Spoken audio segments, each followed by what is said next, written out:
بە جیاوازی دابەزینی ڕێژەی ئاڵوگۆڕە بازرگانی و گەشتیاریەکان لە دەواازە سنووریەکانی هەرێمی کوردستان ڕێژەی هاوردەکردنی ئۆتۆمبیلی مۆدێل نوێ لە دەواازەی سنووری حاجی ئۆمەران زیادی کردووە.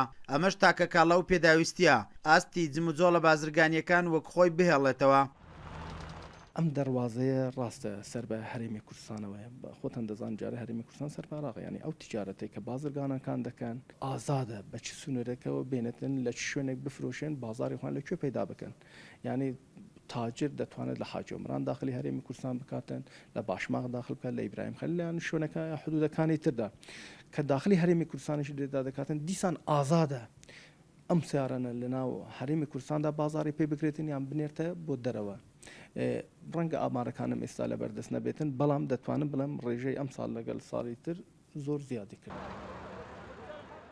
ئەگەرچی ئێستا لە کۆمپانیا و پێشانگاکانی فرۆشتنی ئۆتۆمبیل لە هەرێمی کوردستان کەمترین کڕین و فرۆشتن بە ئۆتۆمبیلی مۆدێل نوێ و 0 کیلۆمەتر دەکرێت، زۆری ڕێژەی هاوردەکردنی بۆ بازارەکانی هەرێمی کوردستان نییە، بەڵکو بۆ ناوەڕاست و خواری و عێراق هەناردە دەکرێن. بە پێی زانیاری بازرگانان ئێستا حکوومەتی عێراق تەواوی باج و ڕسوماتی گومرجی لەسەر هاوردەکردنی ئۆتۆمبیلی مۆدێل نوێ هەڵگرتووە، لە بەرامبەریشدا حکوومەتی هەرێم ڕێگا بە هاوردەکردنی هەموو جۆرە مۆدێلێک نادات.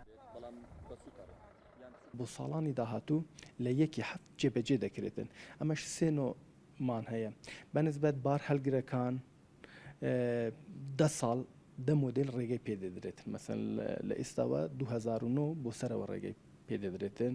ئامێری کشت و کاڵی ئەوانە 15 مۆدل ڕێگان پێدەدرێت لە 2004 و بەسەرەوە و ئۆتۆمۆبیلی تایبەتیش ساڵۆن ئەوانش هەر باسم کرد 3 مۆدل ڕێگان پێدەدرێتن ئێستا 2016 و 17 و 18.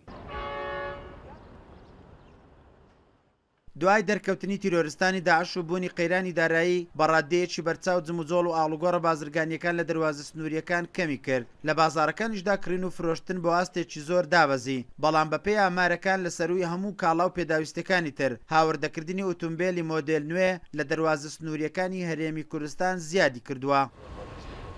بەپێی ئاماری دەواازە سنووریەکان ساڵ لە دوای ساڵ هاوردەکردنی ئۆتۆمبیل ڕووی لە زیادبوون کردووە. کەچی بەردەوامی قەیرانی دارایی وای کردووە زۆرترین ئۆتۆمبیلانی هاوردە دەکرێن لە هەرێمی کوردستان کڕین و فرۆشتنی پێوە ناکرێ، بەڵکو هەناردەی ناوەڕاست و خواروی عێراق دەکرێن. ئیسماعیل عوسمان، کورسات نیوز، دەواازەی سنووری حاجی ئۆمەران.